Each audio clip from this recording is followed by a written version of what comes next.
I went to journalism school, University of Missouri, pretty nice journalism school. I ended up on the staff of Better Homes and Gardens magazine in the mid 70s. In the late 70s, the magazine decided to add computers and stereo equipment to the editorial, and I was deemed the new products, new technology editor because the advertising department saw opportunity to sell advertising to stereo companies and to Atari, Commodore, etc. So in the early 80s, so I wrote a monthly column on these types of products, and I tested many. In the early 80s, it was probably 81, I was at the Consumer Electronics Show, and I walked by a booth that was nothing more than a folding table and a single magazine on the table. And the single magazine had a cover that said Databar. And since I was a magazine guy, Better Homes and Gardens, I stopped two guys. What is this? And they said, we're launching a company in Minneapolis that is going to build a peripheral to speed and ease the way that software is loaded into Atari and Commodore computers. And I said, how? And they opened the cover of the magazine, and their cut and paste style were some barcodes. And they said, we're going to convert, these very simple basic programs into barcodes and as a new alternative to load little programs into your computer. And I said, well, who's going to do the magazine? They said, we don't know. We're recruiting that. We've raised a lot of money in Minneapolis. And so I think it was the next month they flew me up and basically hired me on the spot. This is 1982.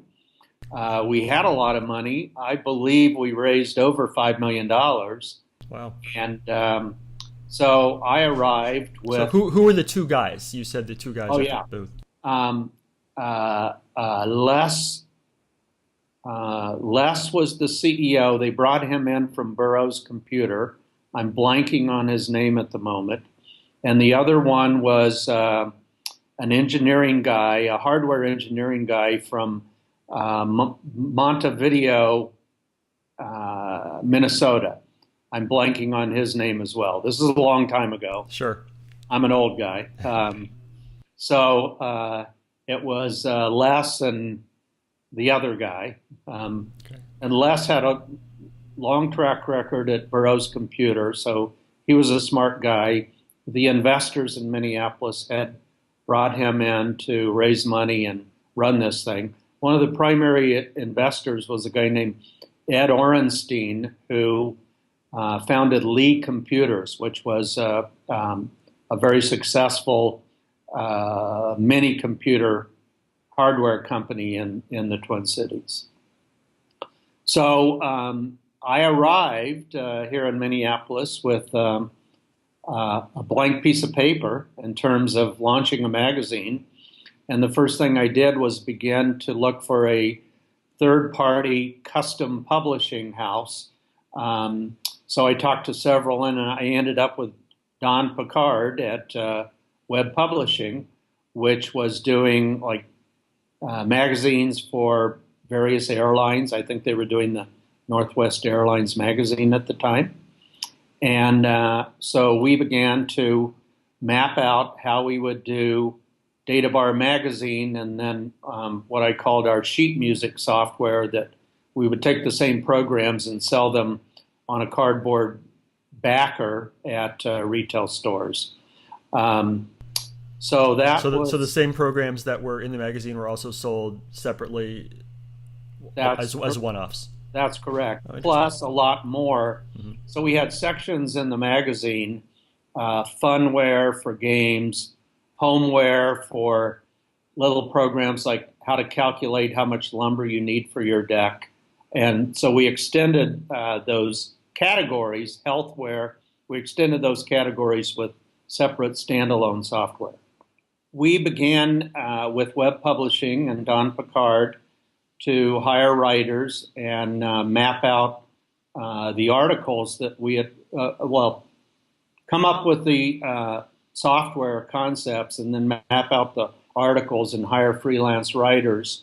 Our intention, as you pointed out, was to have a monthly subscription magazine product with the premier edition in the box with OSCAR. We hired freelance writers. We hired a digital graphic artist who did those images that you see on the front of the software pieces that you've pictured and scanned.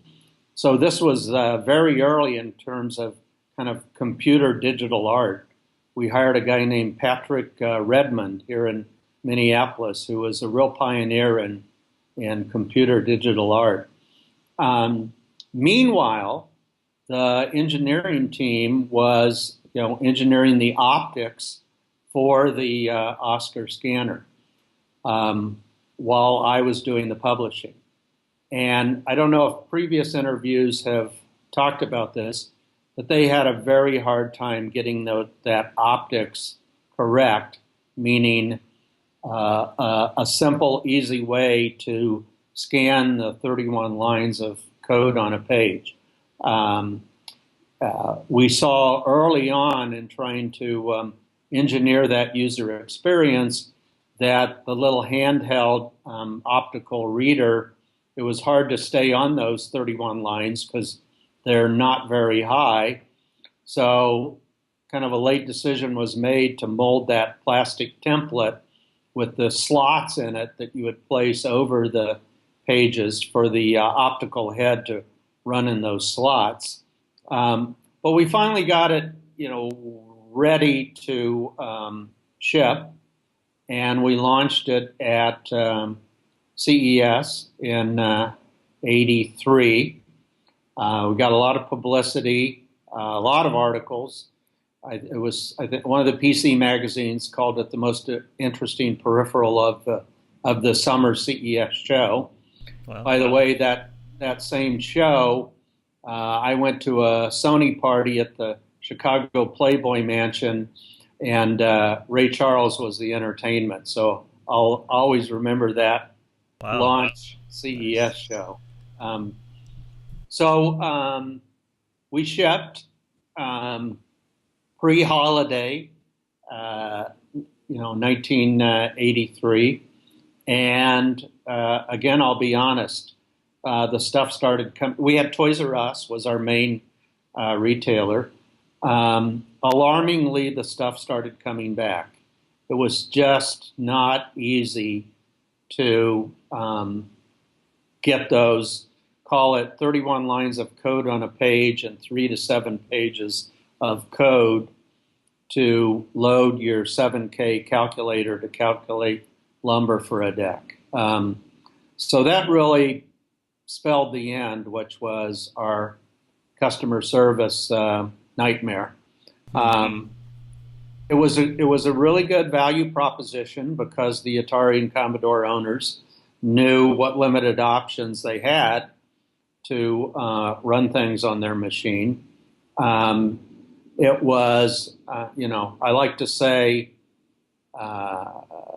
consumers, when they see something new like that, they look in the rearview mirror and, they had never seen anything in front of them like an optical reader to patiently, and sometimes you had to go across a single line of code 3 or 4 or 5 or 7 times to hear the little beep for that one line to load. So that really spelled the end. We just didn't get the user experience right. Was it that the hardware? Was it that it didn't work? The hardware didn't work reliably, or was it that it was just hard to use for the consumer side? I think it was a combination of both. I think the optical head had to touch or maybe I can't remember if the optical head had to touch the printed page or be millimeters away from it. And even though we had that plastic guide, the plastic template, to ask somebody to maintain a um, regular speed, distance from the paper with the optical head, etc., turned out to be too challenging. See. So there was that advertisement showing a little girl in front of the computer, and it said, like, this little girl can scan in a program faster than this professional typist can type it in. Remember that? Probably in the end she still could, but she had to make 5 passes across one of the 31. Girl would be crying by the end. This doesn't work. So why, it seems, tell me if I'm wrong, that this could have worked at that moment in time, because Yes. floppy disk media was still very expensive. Right. And modems hadn't happened yet. Right. And there was just this moment in time, but then the media cost came down, and then people could download things from BBSs and CompuServe, and That's right. The moment had passed. Is that accurate? I think that's absolutely accurate.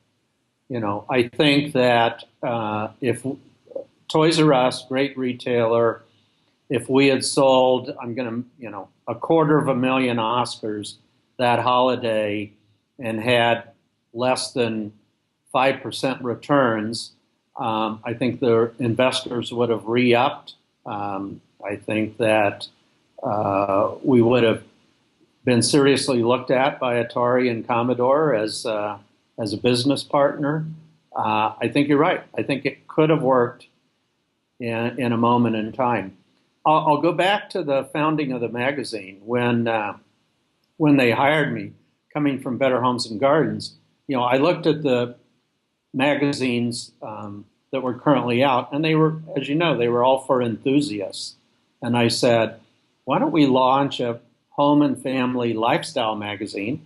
I'm coming from Better Homes and Gardens. I've been writing about the emergence of these computers in the household. Women are very much in control of buying them for the promise of what they're going to do for their children and both education and fun. Men like to, fiddle and faddle around, and so lumber calculators can appeal to them. Women are very interested in the health of their family. So why don't we stick our neck out and launch a magazine, a home and family service magazine that, again, I like to use the term speeds and eases the way that you can unlock the potential of these Ataris and Commodores. Nice. So you did the one issue. The subscription was expensive. It was. I mean, I assume it was expensive because it included the Databar reader itself, and also you had this third-party web publishing actually producing it. That's right. We didn't really get much pushback or even much feedback on the subscription, because I think that call it the out-of-box experience. So you bought OSCAR at Toys R Us, you took it home, you took out this cool little device, very beautiful magazine, no stock photography, it was all original photography. And for the ability to get, 10 or 12 or 14 new programs every month for this Atari that you had sitting there. Again, not a lot of pushback. Okay. So you said you were hoping for 250,000 sales, less than 5% return rate. Do you remember what those numbers actually were approximately? I mean, did you sell 50,000 even? Did you? I think we sold. The number 35,000 sticks in my head, but I don't know if that's it. Okay. But it was low, and then there was the high return rate. It was a high return rate. At what point did it become clear that there wasn't going to be a second issue? Did you start on it? Oh, yeah. And in fact, I think we had articles in the bank for 3 or 4 issues. So it became clear, going into 84, call it by Q2 84, it was clear that our, original model, wasn't going to work. The company still had funding, but this consumer sold at retail proposition, was not really going to work.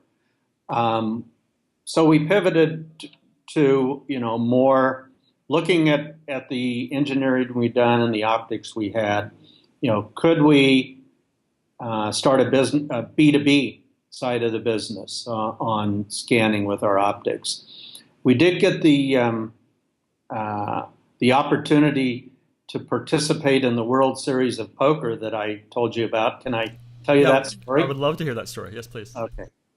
So when USA Today wrote about us, we had a call from Mike Caro, Caro, in Las Vegas. And he's called the mad genius of poker. He's a pretty famous poker guy still today. And Mike called us and said, I've spent about 2 years programming an old Apple II to play no limit Texas Hold'em poker. And I'm well known enough here in Las Vegas that I've challenged some of the top players in the world for a demonstration at the upcoming World Series of Poker. He said, the problem is Doyle Brunson and the other top players who want to play my computer, they don't trust that if paper cards are dealt, my hand and their hand, and I have to type the paper cards into the ORAC computer. ORAC is Caro spelled backwards. They don't trust me in terms of typing in the dealt cards, theirs and mine. So do you suppose you guys could engineer your optical scanner such to scan barcodes printed on the face of playing cards? And we said, sure we can. So it took us a couple of weeks, and we built a ramp and permanently mounted the OSCAR optical head in the ramp. And then we found a printer, actually one of the largest printer of paper playing cards was here in Minneapolis. We found a printer to print unique codes on the face of cards. And we flew out to Vegas 2 days ahead of the World Series of Poker, which was at Binion's Horseshoe Casino in downtown Vegas. We thought this is going to be great publicity for our restart, maybe figure out still how to have this consumer product, etc. So we get to Mike Caro's apartment, and he's madly debugging his software and cursing and drinking a lot of beer and eating a lot of candy bars. And right up until we have to load this computer in his van to get down to the World Series.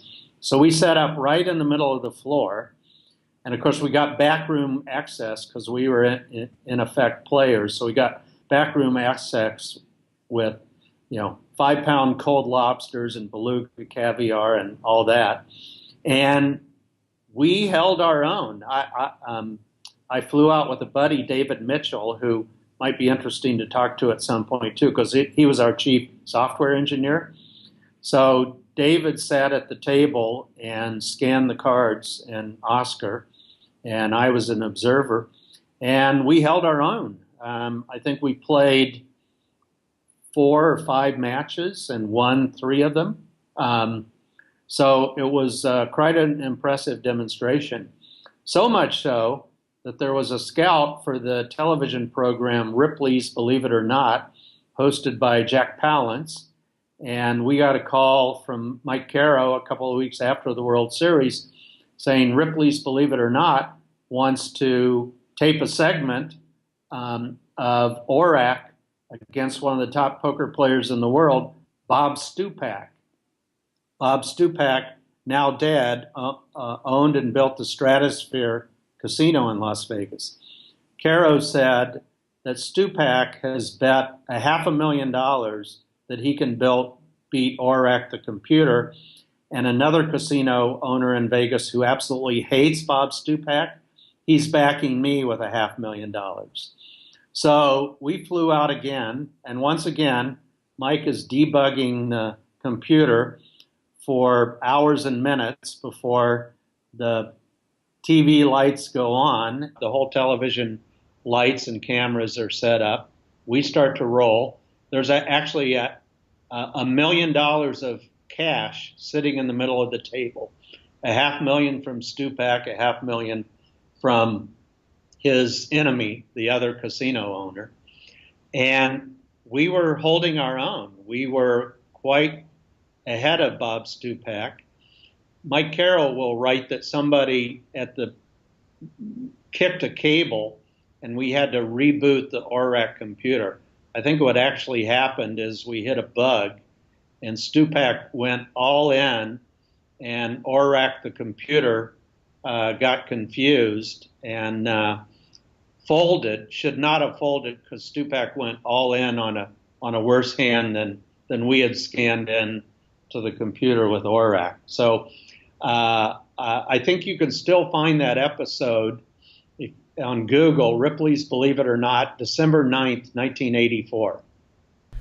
Ripley's Believe It or Not, 12/9/84. I will look that up. That's interesting. Neat.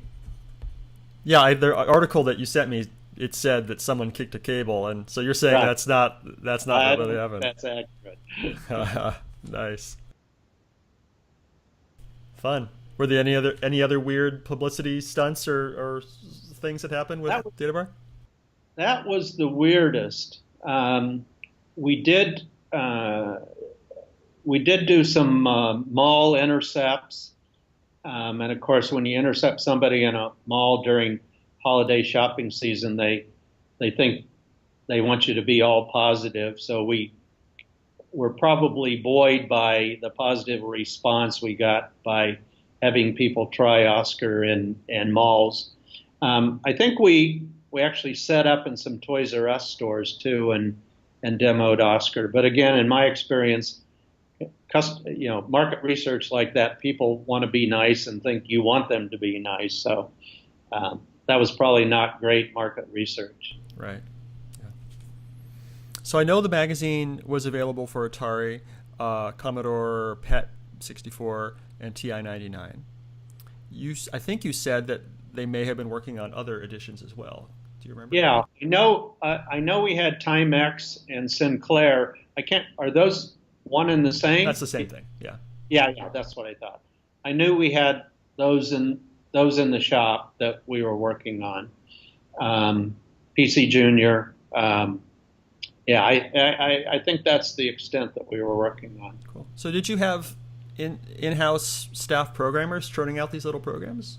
We did. And David Mitchell, who I mentioned earlier, was the head software programmer. David went on to found a outsourced software company that was an Inc. 500 company for 3 or 4 years. He retired early because he sold it to a bigger company, and still a very good friend of mine here in the Twin Cities. Nice. So then you guys pivoted and tried to make this thing work with PCs and kind of went into other fields with the scanning other than magazines, right? Right. We looked at some B2B, some industrial applications like inventory scanning and all. There were handheld barcode scanners for inventory and other things in B2B and industrial. But our optics were, cheaper, better, faster. We just never found those markets before we ran out of money and the investors wouldn't re-up. And then what happened to you? To me? Yeah. Then I joined an agency, and I actually was the agency that launched Prodigy. So the experience of Better Homes and Gardens and having launched Databar, I launched, I was the agency that launched Prodigy. I was the agency that helped launch Time Warner Cable's Roadrunner broadband service. So very technology-focused agency. We sold that to Interpublic Group, which is one of these global holding companies of agencies. Then I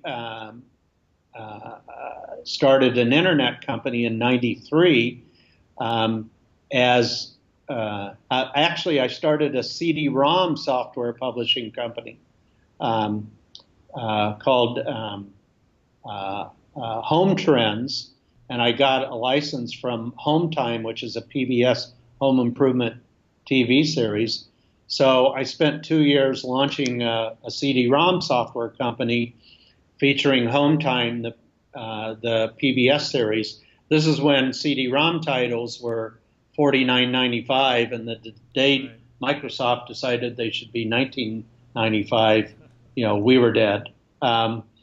So I did that for 2 years, early '90s, and then in '93 I co-founded a digital agency in San Francisco.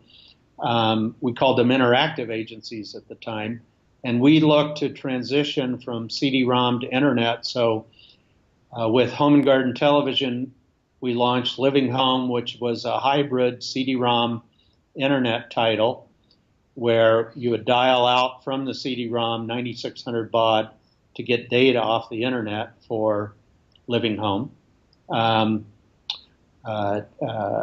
We then transitioned to build websites, and in '95, my partner and I won the contract to build Toyota.com. And so we immediately became a top 10 digital agency. We ended up selling that in 2001 to Leo Burnett Advertising. And today that agency is called Arc Worldwide, and it's the 1,500 person digital side of Leo Burnett Advertising. Then I took some time off, and in early 2002, Best Buy recruited me, and kind of following my track record here, Best Buy said, digital technology is getting, more ubiquitous, but also more complex in the home. And we sell tens of millions of boxes a year. What if we created a digital magazine to help inform people about how to unlock all the potential of their computers and other devices in their home? And we've set aside $5 million for somebody to come in and create and launch that for us. So once again, I go into, this time, a big company, a big budget, and we created Bringing Home Technology, which was actually an HD DVD magazine. That the idea was to pack that DVD inside the boxes of our own private label computers and audio equipment, again, as the first issue for a subscription to a DVD magazine. So once again, I assembled a creative team, and we shot video, kind of sitcom style, kind of fun and quirky video, bringing home technology, husband and wife, kids in the household and all. And we packed that inside the box with many of our devices, and we actually burned it in the disk image, the first issue of our VPR Matrix private label PCs. And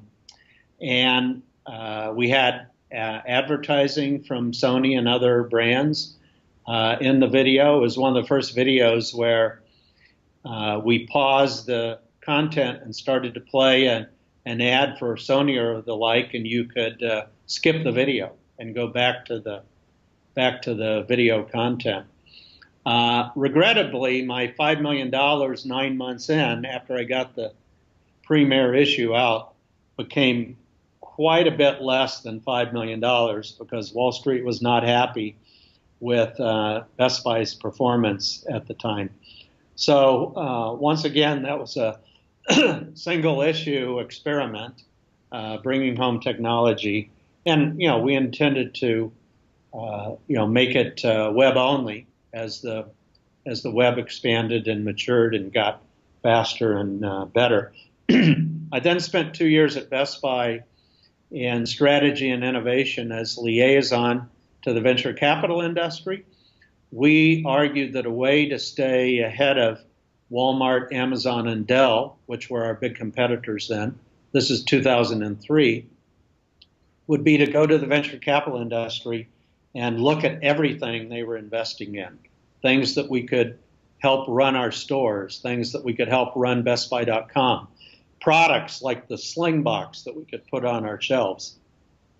A great, fun, interesting couple of years there. Problem was I had no power to make decisions. I could only find cool stuff and throw it over a wall.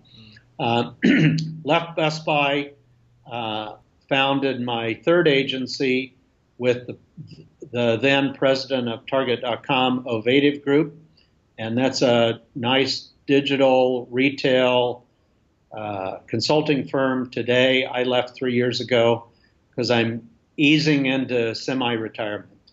Nice, cool. So how do you keep yourself busy today? So I have one primary client, if you'll let me tell the story. It's called My Alerts, MYALERTS. The website is business.myalerts.com. And here's where we're innovating. And our customers so far are Best Buy, Target, Home Depot, Macy's, Bloomingdale's, etc. So here's the problem with online shopping. These retailers, they spend a lot of money to lure you into BestBuy.com to look at that laptop computer page, a lot of money. But there's well under 1% of the people who look at that laptop who buy it. Most leave because they're on a journey. They're doing research. So what does Best Buy do to the people who leave? Well, they creep them out with retargeting ads.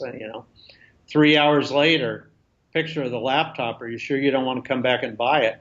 They even retarget you. If you do buy it, they'll still show you the ad 3 hours later. Are you sure don't want to buy it? Or if it's out of stock, they'll creep you out. Are you sure you don't want to buy it?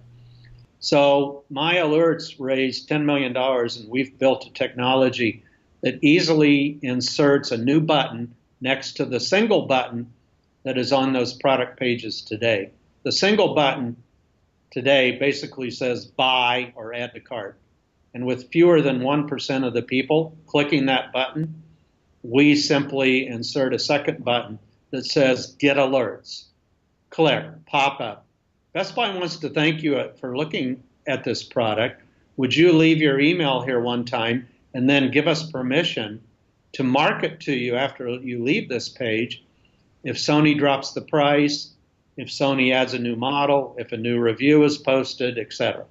So that's My Alerts. We'll be on 40 to 50 of the big e-commerce websites for this holiday season. Nice. Good luck with that. That's awesome. Yeah. I want to jump back a little bit and talk about for a second the CD-ROMs. So I talked to, there was another CD-ROM company called Wayzata Technology. They came up with hundreds of CDs. And at one point I wrote to the founder, and I was just like, hey, I'm a volunteer archivist for archive.org. Do you have a attic full of CD-ROMs? Can we borrow those and digitize them all? And he's like, yep, I sure do. And we did that, and we're putting those online now. So I asked you the same question. Do you have a basement full of CD-ROMs? Living home CD-ROMs, I do. Yeah? On their way. Excellent. If I could have or borrow those, we will digitize them, and they will be saved for posterity on the Internet Archive. That would be awesome. So I have a question about Prodigy. This is completely far. Probably won't use this, but I'm curious. Sure. So I understand that Prodigy was IBM and Sears kind of getting together. So you said you worked for the agency. How was the agency involved in this? How did that fit in to the creating Prodigy? Yeah. So from my Databar experience, I had an agency. It was primarily a PR agency, but I had a real digital focus. So I went to White Plains, New York, to work with Prodigy and said, "Can I do the PR for, you rolling out of, your tests with your partner enterprises?" They said, "Yes, you can." And I said, "I have another idea. Show me the content you're rolling out with." So they showed me what I call the editorial content they were rolling out with. And then there was a Chinese wall, and they showed me the advertising content they were rolling out. They were working with big advertisers on 5 to 10 to 20 screen applications that were just about a product or a service. And there was a real Chinese wall between the information and utility of the Prodigy service and then these branded, you have to spend time with Budweiser. That wasn't one of the advertisers. Right. And I said, what if we did a magazine that combined advertising with editorial? And they went, interesting. We've not thought about that. And I said, I'm the PR agency for Home Time, the PBS TV series. What if, home improvement is going to be a big topic for your intended audience? What if we launch Home Time magazine as part of your editorial service, and instead of asking these advertisers to pay $40,000 to $60,000 for these 10 to 20 screen, kind of call it walled garden ads, what if we inserted 5 screen ads within the editorial content, home improvement of Home Time? They said, great idea, let's do it. So with the Prodigy ad sales force and myself, we ended up launching Home Time magazine within the Prodigy service at the public launch, and we sold advertising to Black & Decker, Frigidaire, like 5 advertisers at $10,000 to $20,000 versus $40,000 plus. So we were there at launch with the Prodigy service for that product. Cool. And it's, I think we were featured in the Prodigy service for 18, 24 months, something like that. And then I think the advertising salesmen, wised up to the fact that they couldn't sell these big, expensive, different experience, leave the Prodigy information and utilities and go over and click through screens about brands. I think the whole service then kind of emerged into a advertising-driven service. Mm-hmm. Cool. Any other stories about Databar that we didn't touch on that we should have? Stories about Databar. Well, the last day when Les Arnold was his name from Burroughs Computer. He ended up dying. He was a very triple type A guy, chain smoker, wound up. He ended up dying of a heart attack within I think 3 or 4 years after Databar. But the day he called us all together and said, we're shutting down and all the software engineers have to go, and we're keeping some of the hardware optics engineers on board. And they were keeping me because I was doing marketing for the company. I basically had to stand at the door and go through the boxes of very good friends of mine to make sure they weren't stealing stuff. That was a hard day. I bet. Yikes. Yeah. Well, on that note, I think I have what I need. Thank you very much. Thank you so much. Okay. This is great. Thank you, Pat. Bye.